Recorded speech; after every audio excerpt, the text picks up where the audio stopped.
Kita punya masalah. Contoh nih ya, Santi nunda-nunda belajar padahal seminggu lagi dia mau ujian. Sering di antara kita terkait apa yang harus kita lakukan, apa yang harus kita kerjakan, itu selalu kita tunda-tunda atau selalu diesok lusakan. Kadang kita sengaja atau mungkin kadang tak disengaja. Distraksi yang terjadi, hambatan yang terjadi, itu banyak sekali sehingga kita selalu menunda pekerjaan yang harusnya bisa dilakukan saat itu juga. Belajar untuk tetap melaksanakan tugas dalam ranah waktu yang tepat memang perlu kedisiplinan. Meskipun dalam agama Islam khususnya, kalau kita melihat hadis, sahabat Umar pernah berkata, kalau kita ada di waktu pagi, jangan tunda waktu, jangan menunggu waktu sampai ke waktu sore untuk melakukan pekerjaan. Atau ketika kita sedang berada di dalam waktu sore hari, jangan tunggu waktu pagi untuk melakukannya.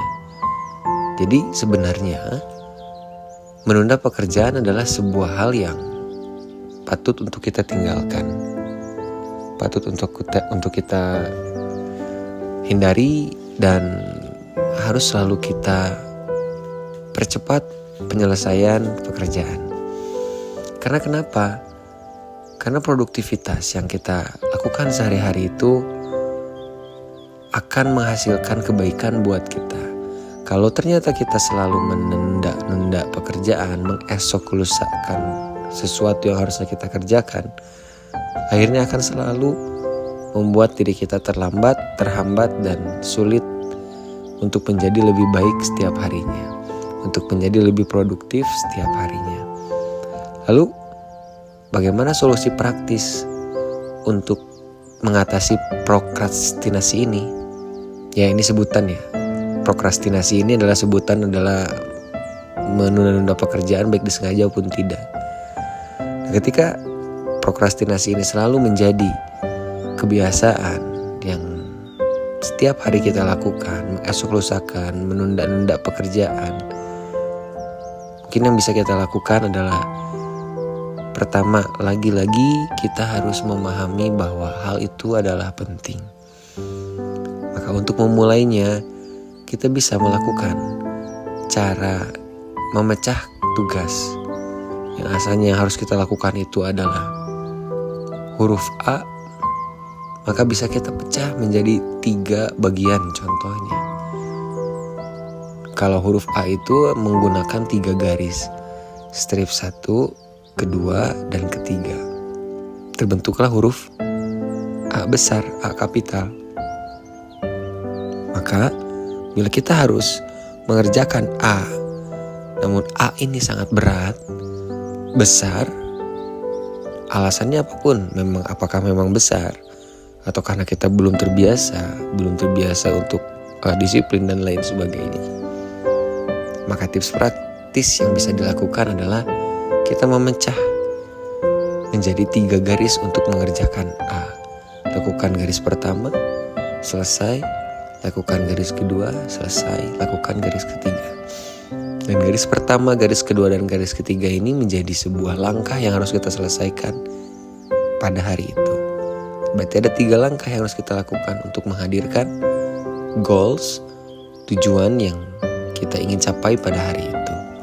Jadi kawan, untuk mengatasi prokrastinasi ini, kita perlu memecah tugas besar menjadi langkah-langkah kecil.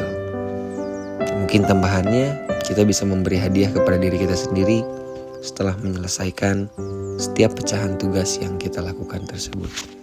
Sebagai penutup, mungkin kita akan selalu teringat bahwa tak mungkin kita bisa mencapai perjalanan 1 kilometer ke depan tanpa melakukan langkah pertama, langkah kedua, langkah ketiga. Dan bila kita ada di dalam perjalanan, menggunakan kendaraan, berada di tengah malam, gelap gulita. Kita hanya bermodalkan lampu dari kendaraan sepanjang 2 meter. Tapi dari 2 meter itulah kita maju, 2 meter maju, 2 meter maju, sehingga 20 km sudah kita tempuh. Maka tidak ada yang kecil kalau dilakukan secara terus-menerus. Sesuatu yang besar adalah hadir dari partikel-partikel terkecil atau bagian-bagian terkecil. Semoga kita bisa menempuh langkah-langkah kecil sebagai solusi dari mengatasi prokrastinasi yang selalu terjadi pada diri kita sendiri. Sekian, salam pena sempurna.